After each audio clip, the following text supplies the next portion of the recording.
नमस्कार दोस्तों, स्वागत है आपका साक्षी की आवाज़ चैनल में। तो दोस्तों, आज की कहानी है सड़क पर खाना मांगता वह भिखारी आखिर कैसे बना इतना बड़ा करोड़पति। जिस पिता को बेटे छोड़ भागे थे, आज कैसे उसी बाप के दरवाजे पर आंखें फाड़े अपने पिता की आलीशान कोठी को घूर रहे थे। फिर पिता ने भी जो किया काबिले तारीफ था। आखिर ऐसा क्या किया पिता ने, आइए जानते हैं इस कहानी में। बाबूजी, कोई तो कुछ दे दो, 2 दिन से भूख से तड़प रहा हूँ, किसी ने कुछ नहीं दिया। बहुत भूख लगी है बाबूजी, कुछ तो दे दो, ज़्यादा नहीं तो 2-4 रुपए ही सही। भीख मांगते हुए एक बूढ़े आदमी ने कहा। तो 20-25 साल के उस नौजवान ने कहा, बाबा, अभी सुबह सुबह घर से निकला नहीं कि आप लोग शुरू हो गए। कम से कम यह तो देख लेना चाहिए कि इंसान किसी काम से निकल रहा हो या कैसे। बस आप लोग भीख मांगने लग जाते हो। अभी तो मेरे पास खुद इतने पैसे नहीं हैं कि मैं अपना खर्चा चला सकूं, और यहाँ आप भागे चले आए। जाइए यहाँ से, मेरे पास पैसे वैसे नहीं हैं। उस लड़के ने यानी दीपांशु ने उस बुजुर्ग को धमकाकर वहाँ से भगा दिया। दीपांशु के ज़ोर से चिल्लाने पर वह बुजुर्ग वहाँ से जाकर अन्य लोगों के पास ऐसे ही भीख मांगने लगा, और दीपांशु उसे देखकर मन ही मन बुदबुदाया, अभी इतने भी बुरे हालात नहीं हैं, चाहे तो कुछ काम कर सकता है बुढ़ा, लेकिन नहीं, मुफ्त का जो मिल जाता है तो काम क्यों करने लगे। भला ऐसे लोगों को पता नहीं कौन लोग हैं जो पैसे दे देकर सिर पर चढ़ा लेते हैं। खैर, मुझे क्या करना, भाड़ में जाने दो। इतना कहते हुए दीपांशु ने अपना वॉलेट निकाला और ऑटो वाले को पैसे देकर अपने रास्ते चला गया। दीपांशु का आज इंटरव्यू था और वह अपना इंटरव्यू देने के लिए ही घर से निकला था। जैसे ही वह कंपनी में पहुंचा तो बस यही प्रार्थना कर रहा था कि किसी तरह से उसे यह नौकरी मिल जाए। लेकिन यह इतना आसान भी नहीं था, क्योंकि जिस कंपनी में दीपांशु इंटरव्यू देने पहुंचा, वहां पहले से उसके जैसे 10 लोग और बैठे हुए थे। दीपांशु ने अपना इंटरव्यू तो बहुत अच्छा दिया, लेकिन फिर किसी ने अपनी सिफारिश लगाई और वह नौकरी किसी और को मिल गई। दीपांशु को गुस्सा तो बहुत आया, लेकिन वह बेचारा कर भी क्या सकता था।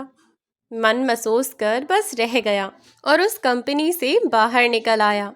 इधर पूरे रास्ते बस वह यही सोचता रहा कि आज भी उसे नौकरी नहीं मिली। अगर ऐसे ही चलता रहा तो वह अपनी जिम्मेदारियों को कैसे निभा पाएगा।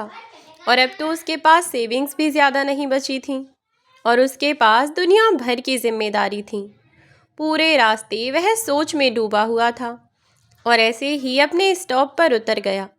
लेकिन अभी उसकी इतनी हिम्मत नहीं थी कि वह अभी अपने घर जाए और जाकर फिर से अपनी माताजी को यह बुरी खबर दे कि आज फिर से उसे नौकरी नहीं मिली। इसीलिए टेंशन के मारे बेचारा वहीं पर इधर उधर घूमता रहा और उसने एक दुकान से चाय ली और वहीं खड़ा होकर कुछ सोचता सोचता चाय पीने लगा कि तभी उसकी नज़र वहीं पर भीख मांगते हुए एक बुजुर्ग पर पड़ी। वही बुजुर्ग जो सुबह उसे मिला था। उसे देखते ही दीपांशु अपनी सोच से बाहर आया और फिर से उस बुजुर्ग को घृणा भरी नज़रों से देखने लगा। फिर मन ही मन उसने कुछ सोचा और वह लगातार उसी व्यक्ति को देखता रहा। आज क्योंकि उसके पास भी बहुत समय था, उसे कोई काम भी नहीं था और उसकी कोशिश थी कि वह शाम को देर रात तक घर पहुँचे ताकि घर पर किसी को कुछ बताना ना पड़े। इसीलिए वह वहीं साइड में पड़े एक पत्थर पर बैठकर वह उस बुजुर्ग को देखता रहा। लगातार वह बुजुर्ग लोगों से भीख मांग रहा था, लेकिन पिछले 2 घंटे में उस बुजुर्ग को केवल 2 व्यक्तियों ने ही भीख दी होगी, और वह भी किसी ने 1 रुपये तो किसी ने 2 रुपये, बस इससे ज़्यादा किसी ने नहीं दिया। और वह बुजुर्ग लगातार अभी भी वही बात चिल्ला रहा था कि बेटा, 2 दिन से भूखा हूँ, कोई कुछ तो दे दो। जब लगातार 2 घंटे तक दीपांशु ने उस बुजुर्ग को भूख से तड़पते हुए देखा और देखा कि उसके इतना भीख मांगने पर, इतनी मिन्नतें करने पर भी कोई उसे पैसे नहीं दे रहा।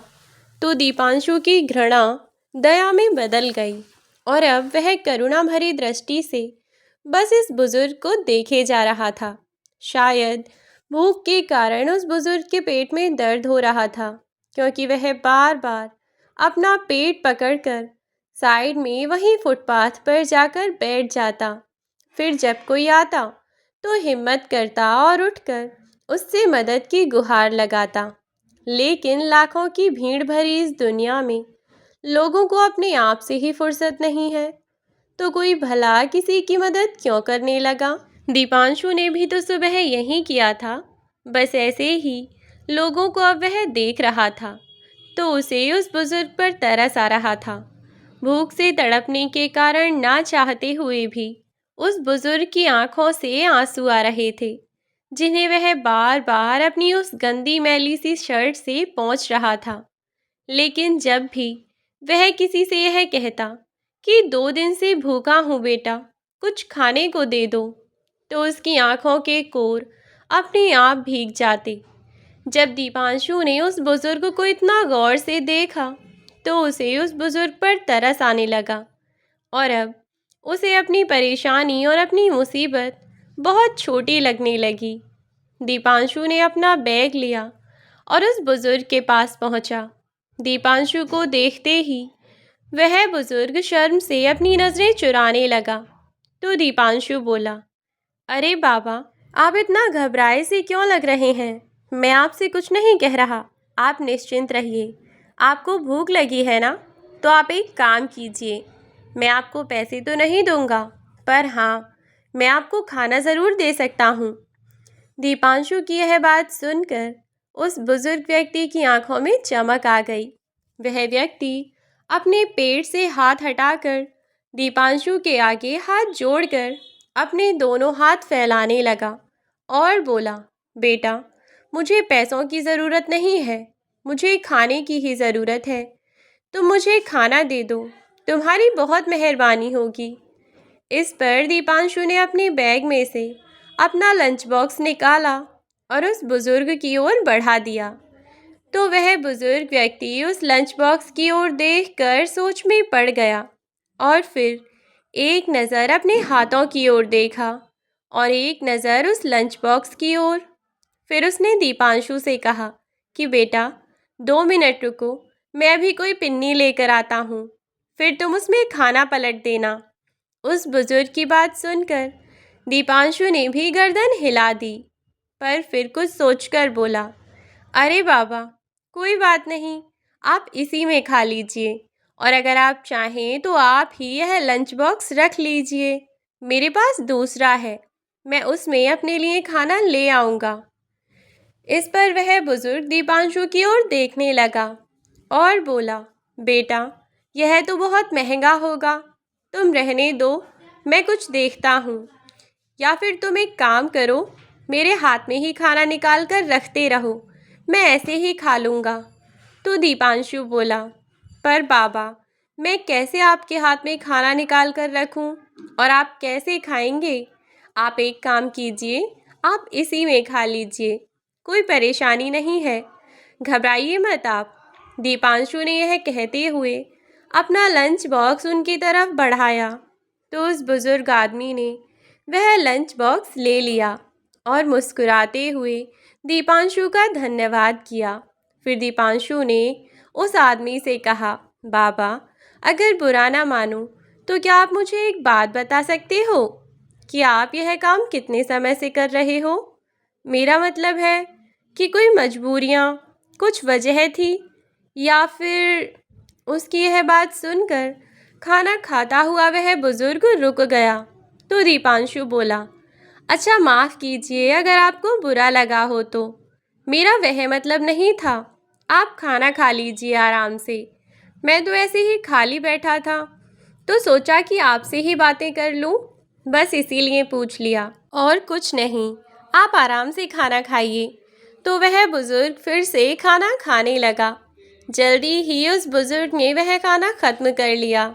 खाना खाने के बाद वह इधर उधर पानी की बोतल ढूंढने लगा, जो हवा की वजह से उड़कर दूर पहुंच गई थी, क्योंकि उस बोतल में थोड़ा सा ही पानी था और वह भी उसने सड़क से उठाई थी। जब वह बुजुर्ग बोतल को लेने के लिए जाने लगा तो दीपांशु ने अपने बैग में रखी हुई पानी की बोतल निकाली और बोला, यह लो बाबा, इसमें से पानी पी लो। उसने पानी पिया और तब जाकर उसकी भूख शांत हुई। खाना खाते खाते उस बुजुर्ग की आंखों में आंसू आ गए थे। वह दीपांशु के पैरों में गिर पड़ा और उसका धन्यवाद करने लगा। बेटा, तुमने मुझ पर आज बहुत बड़ा एहसान किया है। अगर मुझे कभी जीवन में मौका मिला तो मैं तुम्हारा एहसान ज़रूर चुकाऊंगा। तब दीपांशु ने कहा, अरे नहीं बाबा, इसमें एहसान की क्या बात है। मैं तो वैसे भी घर ही जाऊंगा, लेकिन आपको इसकी और ज़्यादा ज़रूरत थी। मुझसे भी ज़्यादा ज़रूरत थी आपको, और इंसान होने के नाते कम से कम इतनी तो इंसानियत होनी ही चाहिए ना। वैसे बाबा, आपका नाम क्या है? दीपांशु के पूछने पर उसने बताया, बेटा, मेरा नाम कांतीलाल है। अच्छा, और आप इसी शहर के हैं या कहीं दूसरे शहर से आए हैं? दीपांशु ने एक और प्रश्न पूछा तो वह आदमी थोड़ा झिझकने लगा। तब दीपांशु ने कहा, बाबा, मैं आपके साथ कोई ज़बरदस्ती नहीं करूँगा। अगर आपका मन हो तो ही आप मुझे अपने बारे में कुछ बता सकते हैं, और अगर आपका मन ना हो तो कोई बात नहीं है। वैसे मेरा उद्देश्य आपको परेशान करने का बिल्कुल भी नहीं है। मैं तो खुद बहुत परेशान हूँ। सोचा कि शायद आपसे बात कर लूँ तो मन हल्का हो जाए, इसीलिए आपसे बात करने बैठ गया। तब उत्सुक होकर कांतीलाल जी ने उससे पूछा, परेशान क्यों? क्या हुआ बेटा? तुम क्यों परेशान हो? तुम्हारी उम्र में तो बच्चे हंसते खेलते ही अच्छे लगते हैं, फिर तुम परेशान क्यों हो? इस पर दीपांशु बोला, क्या बताऊं बाबा, किसी समय पर मैं भी बिल्कुल निश्चिंत होकर घूमा करता था, लेकिन कुछ समय पहले एक हादसे में मेरे पिताजी यह दुनिया छोड़कर चल बसे, और उनके जाने के बाद घर की जिम्मेदारियां उठाने के अलावा मेरे पास और कोई रास्ता नहीं था, क्योंकि पिताजी के बाद किसी को तो जिम्मेदारियां उठानी ही थीं। और फिर मेरी दोनों बहनें, वे भी छोटी ही थीं, लेकिन उस वक्त मैं पढ़ाई कर रहा था, तो इसीलिए मैं कॉलेज के साथ साथ एक पेट्रोल पंप पर काम करना मैंने शुरू कर दिया, जिससे मैं अपनी और अपनी माँ की थोड़ी बहुत मदद करता रहूं। लेकिन इस साल जब मेरी पढ़ाई पूरी हो गई तो मैंने सोचा कि कहीं अच्छी जगह नौकरी लगा लूं, ताकि अपनी माँ और अपनी बहनों को अच्छी ज़िंदगी दे सकूं। लेकिन पता नहीं मेरी किस्मत मुझसे क्या चाहती है। जहाँ भी इंटरव्यू देने जाता हूँ, किसी न किसी कारण से मैं वहाँ रिजेक्ट हो जाता हूँ। पहली बार मेरे ही कॉलेज में कंपनी आई थी जिसमें मेरा सिलेक्शन भी हुआ, लेकिन तब उस कंपनी में मैं इसलिए न जा सका क्योंकि घर पर मेरा रहना बहुत ज़रूरी था। अगर मैं अपनी बहनों को यूं ही छोड़ देता तो वे बेचारी भला कैसे घर संभाल पाती। अपनी जिम्मेदारी को देखते हुए मैंने वह नौकरी ज्वाइन नहीं की। उसके बाद जब यहाँ दूसरा इंटरव्यू दिया तो उसमें भी मैं लेट पहुँचा, और अब आज यह मेरा तीसरा इंटरव्यू था। सब कुछ बढ़िया रहा, लेकिन फिर भी नौकरी नहीं मिली, और बस इसीलिए यहाँ बैठा हूँ, क्योंकि मेरे नौकरी मिलने का इंतज़ार मुझसे भी ज़्यादा मेरी माँ और मेरी बहनों को है। बस इसीलिए यहाँ बैठा हूँ, ताकि रात को देर से पहुँचूँ तो वे मुझे कुछ पूछे ही ना। बस ऐसे ही ज़िंदगी के धक्के खा रहा हूँ। अब यहाँ मुझे बैठना ही था, तो तभी मेरी नज़र आपके ऊपर पड़ी, और इसीलिए मैं यहाँ चला आया। अब सोचा कि आपसे आपके बारे में पूछ लूँ, पर लगता है कि आप अपने बारे में कुछ बताना नहीं चाहते हैं, है ना अंकल? दीपांशु की बात सुनकर कांतीलाल जी बोले, नहीं बेटा, ऐसा नहीं है, लेकिन अब तक जिसको भी मैंने अपनी आप बीती सुनाई, किसी ने भी मेरी मदद तो की नहीं, उल्टा मेरा मजाक ही बनाया। इसीलिए आप किसी को कुछ बताने की हिम्मत ही नहीं होती। बेटा, लेकिन तुम्हारी बातें सुनकर लगता है कि तुम तो खुद वक्त के मारे हो, तो तुम्हें मेरी परेशानी ज़रूर समझ आएगी। कांतिलाल जी ने दीपांशु को अपने बारे में बताना शुरू किया। बेटा, मेरा नाम कांतिलाल है। मैं इस शहर का नहीं हूँ। मैं तो बहुत दूर से आया हूँ। और जिस हाल में तुम मुझे देख रहे हो ना, मैं ऐसा नहीं था। मैं तो बहुत अच्छी पर्सनैलिटी का अच्छा खासा अमीर आदमी था। मेरे शहर के प्रतिष्ठित व्यक्तियों में से एक हुआ करता था मैं कभी। लेकिन आज देखो, अपना पेट भरने के लिए भी सड़कों पर भीख मांगता फिरता हूँ। यह समय का पहिया जब घूमता है तो इंसान को कहाँ से कहाँ लाकर खड़ा कर देता है। पर मैं सोचता हूँ कि मैंने तो ऐसा कुछ किया ही नहीं। फिर मुझे किन कर्मों की यह सज़ा मिल रही है। मेरी अपनी ही औलाद ने मेरे साथ बहुत बड़ा धोखा किया। मेरा जन्मस्थल बिहार के पास एक छोटे से गांव में है। शुरू में मैं भी एक नॉर्मल स्टूडेंट था, लेकिन मैंने उस समय ग्रेजुएशन करने के बाद अपना बिजनेस शुरू करने के बारे में सोचा। मेरे पिताजी एक किसान हुआ करते थे, लेकिन जब मैंने बिजनेस शुरू करने की बात की तो उन्होंने मेरा साथ दिया और इसीलिए मैंने अपना छोटा सा बिजनेस शुरू किया। मेरे पिताजी ने हर कदम पर मेरा साथ दिया और ऐसे ही धीरे धीरे मैं आगे बढ़ता रहा। आने वाले कुछ ही वर्षों में मेरा कारोबार धीरे धीरे बढ़ने लगा। जब मेरी शादी मेरे परिवार वालों ने अपनी ही मर्ज़ी से पास ही के गांव की एक लड़की से करवा दी। मेरी पत्नी का नाम सुमति था। हम दोनों अपने जीवन में बहुत खुश थे। सुमति ने मेरे परिवार को बहुत अच्छे से संभाला, लेकिन जैसे जैसे समय बीता मेरे माता पिता इस दुनिया को छोड़कर चल बसे। अब मैं और सुमति अपनी गृहस्थी में बहुत खुश थे। हमारी 2 बेटियां और 2 बेटे थे। जब तक मेरे बच्चे बड़े हुए तब तक तो मैं अपने शहर में अच्छा खासा नाम कमा चुका था और मैंने अपने बच्चों को अच्छी से अच्छी पढ़ाई करवाई। उन्हें हर एक सुख सुविधा दी। उन्होंने जब जो मांगा मैंने उन्हें वही ला कर दिया। कभी किसी चीज़ की कमी नहीं रखी। लेकिन धीरे धीरे ऐसे ही समय बीतता रहा। इधर मैं अपने काम में व्यस्त रहता और मेरे बच्चे, बड़े बेटे की जैसे ही 12th हुई तो उसने मुझसे कहा कि वह विदेश जाकर पढ़ना चाहता है। अपने बेटे को मना नहीं कर पाया मैं, इसीलिए मैंने उसे विदेश जाने की परमिशन दे दी। हालांकि मेरी पत्नी ने मुझे मना किया कि बच्चों को खुद से दूर भेजना ही क्यों है। अगर पढ़ाई की बात है तो पढ़ाई तो यहाँ भी की जा सकती है। लेकिन मेरे बेटे की ज़िद थी और मैं उसे मना नहीं कर सकता था। इसीलिए जैसे तैसे मैंने अपनी पत्नी को भी समझाया और बेटे को पढ़ने के लिए विदेश भेज दिया। छोटा बेटा पढ़ाई में उतना होशियार नहीं था, लेकिन अपने भाई को देखकर उसने भी मुझसे ज़िद की। वह भी बाहर जाकर पढ़ना चाहता है। तो मैंने दोनों बेटों के बीच कोई मनमुटाव मैं नहीं चाहता था। इसीलिए मैंने अपनी पत्नी के मना करने के बावजूद भी उसे भी विदेश में जाकर पढ़ाई करने के लिए हाँ कह दिया। अब हमारे दोनों बेटे तो हमसे दूर हो गए, लेकिन अभी भी हमारी दोनों बेटियां हमारे पास ही थीं। लेकिन वह भी कब तक हमारे साथ थीं। एक न एक दिन उन्हें भी हमसे दूर होना ही था। मेरी बड़ी बेटी पढ़ाई लिखाई हर चीज़ में बहुत होशियार थी। वह तो मेरे साथ मेरा बिजनेस संभालना चाहती थी, लेकिन थोड़े समय बाद ही उसके लिए एक अच्छा रिश्ता मिला तो मैंने उसकी शादी कर दी। अब मेरे दोनों बेटे तो बाहर रह ही रहे थे। इधर मेरी बड़ी बेटी भी विदा हो चुकी थी। शादी में मेरे दोनों बेटे अपनी पढ़ाई के दौरान ही घर वापस आए और उसी दौरान वह घर ही रहे। लेकिन शादी की रस्में हो जाने के बाद वे दोनों वापस लौट गए और फिर से अपनी पढ़ाई जारी रखी।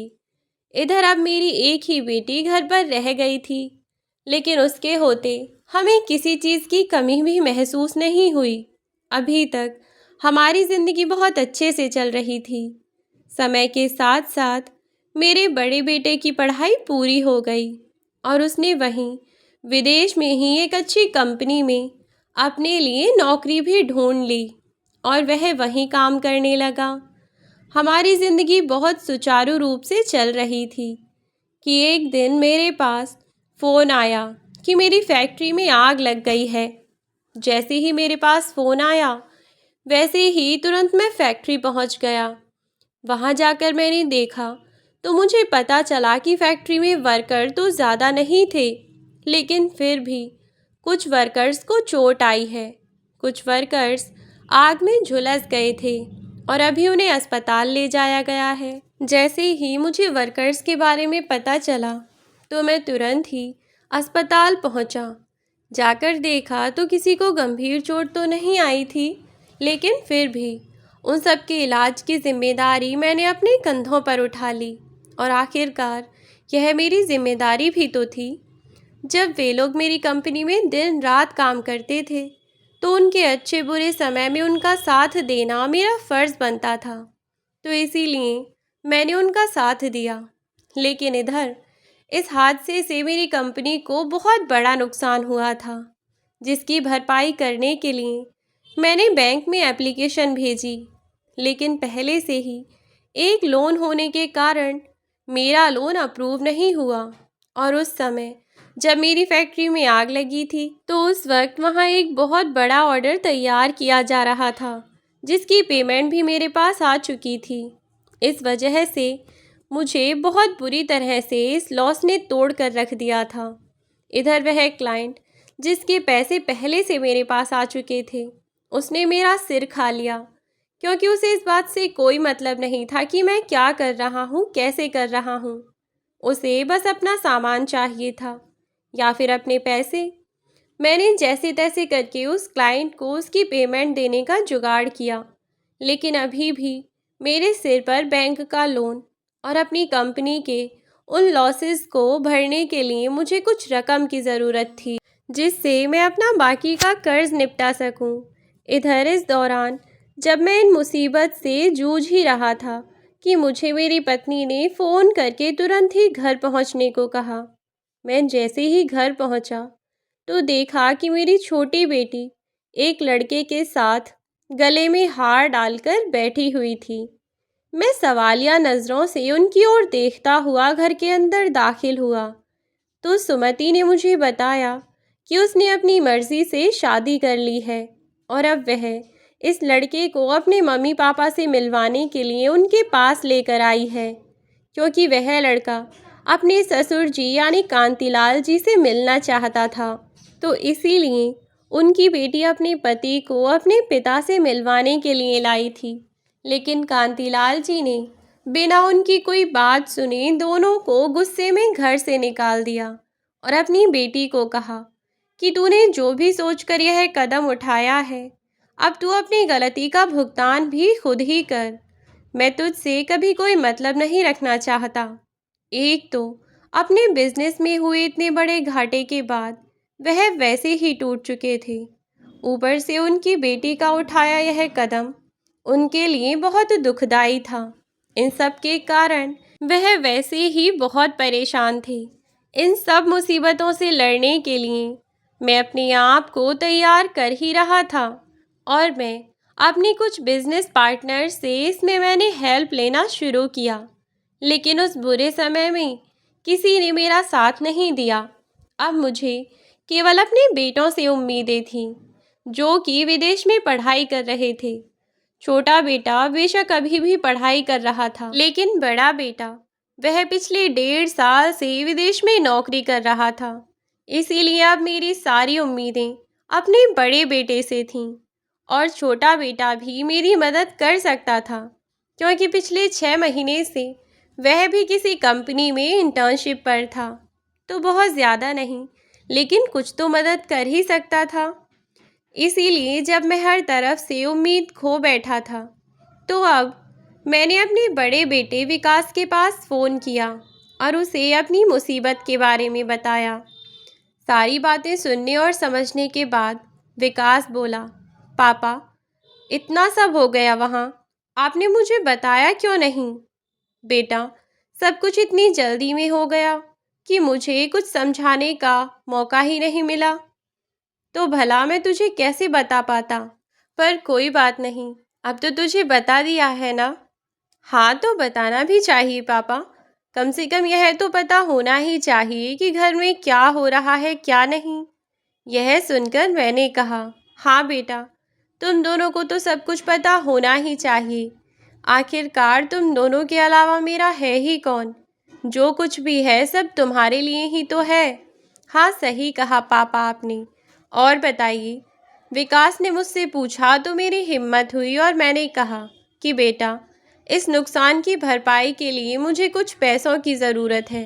तो विकास बोला, पापा, बैंक से लोन ले लीजिए या फिर किसी से मांग कर देखिए। तो मैंने उससे कहा कि बेटा, दरअसल मैंने बहुत कोशिश की, जहाँ से जितना संभव हुआ मैंने उतना पहले ही सबसे इकट्ठा कर लिया है, लेकिन अब सिर्फ तुम ही मेरी मदद कर सकते हो। यह सुनते ही मेरा बड़ा बेटा एकदम से अचंभित होता हुआ बोला, मैं कर सकता हूँ? पर कैसे? आपको लोन नहीं मिल पा रहा ज़्यादा अमाउंट का, तो इसमें मैं क्या कर सकता हूँ पापा? मैंने उससे कहा कि बेटा, तुम मुझे कुछ समय के लिए 50 लाख रुपए उधार दे दो। ज़्यादा नहीं, लगभग 6 महीने के अंदर मैं तुम्हें तुम्हारे सारे पैसे लौटा दूंगा। इस पर मेरा बड़ा बेटा हिचकिचाता हुआ बोला, पापा, मैं जानता हूँ कि आप मुसीबत में हैं, लेकिन मुझसे इतनी बड़ी रकम मांगने से पहले आप एक बार तो सोचते। यहाँ विदेश में रहना कोई मामूली बात तो नहीं है।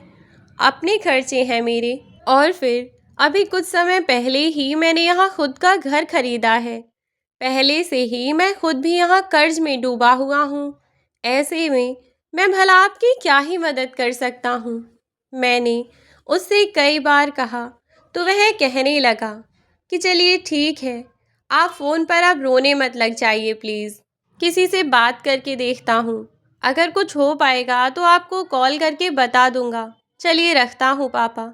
इतना कहकर उसने फ़ोन काट दिया। लेकिन मैं दोपहर से लेकर शाम तक और शाम से लेकर रात तक फ़ोन की घंटी बजने का इंतज़ार करता रहा, लेकिन मेरे बेटे का फ़ोन नहीं आया। तो अगले दिन मैंने खुद ही अपने बेटे को फ़ोन किया। पहले तो उसने फ़ोन नहीं उठाया, और जब फ़ोन उठाया तो लगभग चिल्लाता हुआ बोला, हाँ बताइए पापा, कैसे बार बार फ़ोन करके परेशान कर रखा है आपने। मैंने सकुचाते हुए पूछा, बेटा, मैंने तुमसे कल बात की थी ना, तुमने कहा था कि पूछ कर बताओगे, तो इसीलिए। इससे पहले कि मैं कुछ और बोलता, मेरा बेटा तेज आवाज़ में बोला, इसीलिए क्या पापा? अरे, आपको उंगली क्या पकड़ाई, आप तो गर्दन पकड़ने लगे। मैंने आपसे कहा था ना, अगर कुछ हो पाएगा तो मैं खुद फ़ोन कर लूँगा। जब आपको फ़ोन नहीं किया तो आपको समझ जाना चाहिए था ना, लेकिन नहीं, आप तो खुद ही बार बार फ़ोन खटकाने लगे। माफ़ कीजिए, मैं आपकी मदद नहीं कर सकता। मेरे अपने बहुत खर्च हैं। यहाँ इंडिया जैसा हाल नहीं है, और मेरा अपना परिवार भी है यहाँ पर। यह सुनते ही मेरी तो जैसे जान निकल गई, और मैंने पूछा, परिवार भी है? मतलब? मतलब कि मैंने यहाँ पर एक लड़की से शादी कर ली है, और अब मैं अपने परिवार के साथ हमेशा हमेशा के लिए यहीं पर रहूँगा। मुझे आप लोगों से कोई मतलब नहीं है। आपको जो सही लगे आप वह कीजिए। और हाँ, आज के बाद हम दोनों को परेशान करने की कोशिश मत कीजिएगा। यह सुनकर मैं और चौंक गया। हम दोनों को? मतलब? तो मेरा बेटा बोला, दोनों को मतलब दोनों को, मुझे और मेरे छोटे भाई को। किसी को भी अब परेशान मत कीजिएगा, क्योंकि हम दोनों यहाँ बहुत अच्छी लाइफ जी रहे हैं अब, और हम दोनों ने मिलकर साथ में ही यहाँ पर यह घर खरीदा है। और हाँ, अब आपको हमारी चिंता करने की कोई भी ज़रूरत नहीं है। हमें अब आपसे कोई लेना देना नहीं है, ना ही हमें आपसे कोई मतलब रखना है। सोचा तो था कि एक बार इंडिया आएंगे, और जब इंडिया आएंगे तो आपको इस बारे में हम सब कुछ बताएंगे। लेकिन अच्छा हुआ कि आपने ही फ़ोन पर, देर से ही सही, लेकिन सारी सच्चाई आपने हमें बता दी। वरना खामोखा हमारा समय बर्बाद होता। अब जब आपके पास कुछ है ही नहीं और आप ही कंगाल हो चुके हैं, तो भला अब हमें आप क्या ही देंगे।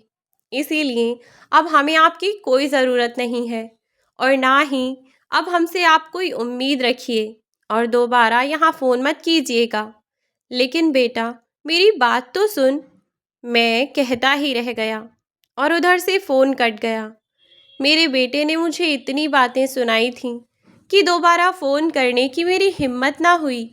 अब मैं चारों तरफ से मुसीबत से घिरा हुआ था। इन मुसीबतों से लड़ने का कोई भी रास्ता नज़र नहीं आ रहा था। जब मेरे कर्जदारों ने दिन रात मेरे घर के चक्कर लगाना शुरू कर दिया, तो मजबूरी में उनका कर्ज निपटाने के लिए मुझे अब अपनी वही फैक्ट्री बेचनी पड़ी। और अब घर पर हमारा खर्चा चलाने के लायक भी मेरे पास पैसे नहीं बचे थे और अभी भी मुसीबत मेरे सर पर ऐसे ही खड़ी हुई थी, क्योंकि अभी बैंक का लोन ऐसे ही चल रहा था। ऐसे ही बस समय बीत रहा था और समय बीतता रहा और मैं बिजनेस में खूब हाथ पैर मारता रहा कि कहीं से कोई मदद मिल जाए या फिर कोई पार्टनरशिप में ही सही अपने साथ काम करवा ले। लेकिन मैं असफल रहा और कुछ महीनों बाद बैंक वालों ने मेरे घर की नीलामी करवा दी। अब मैं और मेरी पत्नी पूरी तरह से लाचार हो चुके थे और हम दोनों ऐसे ही घर से निकल गए, क्योंकि अब हमारे पास रहने की कोई जगह नहीं थी। तो इसीलिए कुछ समय तक मैं अपने कुछ जानकारों के यहाँ अपनी पत्नी को लेकर रहा। लेकिन फिर उन लोगों में हमारे कारण बढ़ते झगड़ों को देखते हुए मेरी हिम्मत ना हुई और अपने उस शहर में हर कोई मुझे जानता भी था, इसीलिए वहाँ मैं क्या ही करता। अभी भी बहुत से लोगों की नज़रें मुझ पर सिर्फ इसीलिए टिकी होती थीं कि मैं किसी तरह से उनके पैसे लौटा सकूं, लेकिन मेरे हालात ऐसे नहीं थे कि मैं उन्हें उनके पैसे वापस कर सकूं। इसीलिए मैंने अपनी पत्नी के साथ रात के अंधेरे में ही वह शहर छोड़ दिया, इस उम्मीद के साथ कि नए शहर में जाकर अपने खाने खर्चे का कुछ इंतज़ाम कर लूँगा। जब मैं और मेरी पत्नी यहाँ इस शहर में आए तो हमारे पास कुछ नहीं था। मैंने सोचा कि कोई काम धंधा शुरू करूँगा, कुछ नहीं तो अपना काम करने लग जाऊँगा। लेकिन यह सब इतना आसान नहीं था। इस मुसीबत ने मुझे पूरी तरह से तोड़ दिया था और ऊपर से इन दिनों इन मुसीबतों के कारण मेरी शारीरिक स्थिति भी इतनी अच्छी नहीं थी और ना ही मेरी पत्नी की। दोनों ही अक्सर बीमार रहने लगे थे, लेकिन फिर भी कुछ तो करना ही था। इसीलिए मैंने अपनी पत्नी के रहने के लिए यहाँ शहर में एक छोटी सी झुग्गी का इंतज़ाम किया और हम उस छोटी सी झुग्गी में किराए पर रहने लगे। थोड़े समय तक मैं मेहनत मजदूरी करता रहा, लेकिन जैसे ही मेरी तबीयत ख़राब हुई तो मैं उनका किराया ना दे सका। इसके कारण उन लोगों ने मुझे और मेरी पत्नी को घर से बाहर निकाल कर खड़ा कर दिया। ऐसे ही हम दोनों सड़कों पर भटकते रहे। कई रातें हम लोग सड़कों पर सोए और कई दिन हम भूखे पेट सोए। लेकिन यह सब सिर्फ हमारी मुसीबतें थीं, क्योंकि और किसी को उससे कोई लेना देना नहीं था। मुसीबत तो तब आकर पड़ी जब एक रात मेरी पत्नी की हालत बहुत ख़राब हो गई। मैंने बहुत हाथ पैर मारे, आसपास डॉक्टर का क्लिनिक ढूंढने की भी कोशिश की, पर कोई ना मिला। मैं मदद के लिए इधर उधर घूमता रहा, लेकिन किसी ने मेरी मदद न की और मेरी पत्नी मेरा साथ छोड़कर चली गई। उसके बाद से बस मैं ऐसे ही सड़कों पर घूमता रहता हूँ। जी तो नहीं करता अब जीने का, लेकिन ईश्वर की मर्जी के बिना मैं अपनी सांसें तो नहीं रोक सकता ना। पेट की आग बहुत लाचार बना देती है बेटा, इसीलिए भीख मांग कर ही सही, पर फिर भी खाना पड़ता है। यह सब कहते कहते कांतीलाल जी की आंखों से झरझर आंसू बहे जा रहे थे। तब दीपांशु ने उन्हें शांत किया और बोला, बाबा, मुझे माफ़ कीजिएगा, मैंने आपको खामखा ही परेशान कर दिया। आप प्लीज़ रोइए मत, सब कुछ ठीक हो जाएगा। भगवान ने हमारे लिए हमसे भी अच्छा सोचा होता है। बस कई बार हम समझ नहीं पाते कि भगवान हमसे क्या चाहते हैं और क्या नहीं। इसीलिए आप बिल्कुल निश्चिंत रहें, जो होगा सब अच्छा ही होगा।